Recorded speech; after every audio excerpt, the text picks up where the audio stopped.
नमस्कार दर्शकों, नजर डालते हैं आज की फटाफट बुलेटिन पर। अफगानिस्तान से भारतीयों को निकालने में जुटी वायुसेना। काबुल एयरपोर्ट से रवाना हुआ एयरफोर्स का C-17 विमान। 130 से ज्यादा भारतीय सवार विमान के आज दोपहर तक भारत पहुंचने की उम्मीद।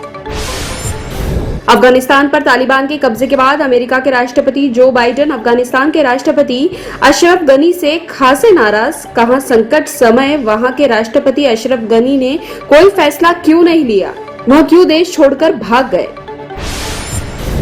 अमेरिकी राष्ट्रपति जो बाइडेन का व्हाइट हाउस से राष्ट्र के नाम संबोधन। कहा, अफगानिस्तान से सैनिकों को हटाने का फैसला सही था। अमेरिकी मिशन वहां राष्ट्र निर्माण के लिए नहीं किया गया था। अमेरिकी मिशन का एकमात्र उद्देश्य अमेरिका में आतंकवादी हमले को रोकना था। दिल्ली पुलिस ने मध्य दिल्ली के चाणक्यपुरी में स्थित अफगानिस्तान के दूतावास के बाहर सुरक्षा सख्त की। सोमवार को कई अफगान नागरिक दूतावास आए थे और उसके बाहर कुछ मीडिया कर्मी भी एकत्रित हो गए थे। हालांकि यहां किसी तरह के खतरे की कोई गुप्त सूचना नहीं है। अफगानिस्तान में बिगड़ते हालात के बीच रूस ने किया तालिबान का समर्थन। कहा, तालिबानी शासन में काबुल की स्थिति गनी की तुलना में बेहतर रहेगी। गृह मंत्रालय ने अफगानिस्तान में मौजूदा हालात को देखते हुए भारत आने की इच्छा रखने वाले अफगान नागरिकों की अर्जियों पर जल्द फैसलों के लिए वीजा की नई श्रेणी की घोषणा की। लगभग 20 सालों बाद अफगानिस्तान में तालिबान के कब्जे के बाद कश्मीर में तैनात सुरक्षा बलों के माथे पर चिंता की लकीरें। यूं तो कश्मीर में तैनात सुरक्षा बल 1990 के दशक में अफगान मुजाहिदीनों से कई सालों तक जूझ चुके हैं, पर आधुनिक तालिबान से लड़ना उन्हें चिंता का विषय लग रहा है।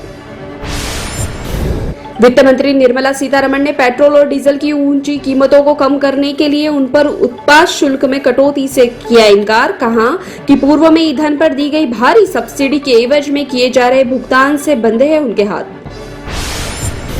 राष्ट्रीय राजधानी दिल्ली में मंगलवार को पारा कुछ डिग्री चढ़ गया और न्यूनतम तापमान 30 डिग्री सेल्सियस दर्ज किया गया। मौसम विज्ञानी ने मंगलवार को एक और गर्म दिन रहने का अनुमान जताया था। अधिकतम तापमान 38 डिग्री सेल्सियस तक पहुंचने की उम्मीद। लॉर्ड्स टेस्ट में भारत की 151 रनों से शानदार जीत। 2 सत्र के अंदर इंग्लैंड को 120 रनों पर समेटा।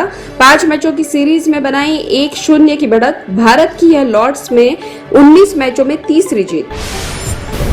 ये तो फटाफट बुलेटिन और ताजा अपडेट के लिए लगातार जुड़े रहिए हमारे साथ, यानी कि विजिट कीजिए webdunia.com पर। वेब दुनिया की सभी से अपील है कि भीड़ भाड़ से बचें, मास्क पहने व सैनिटाइजर का इस्तेमाल करें, साथ ही सोशल डिस्टेंसिंग का पूरा पालन करें।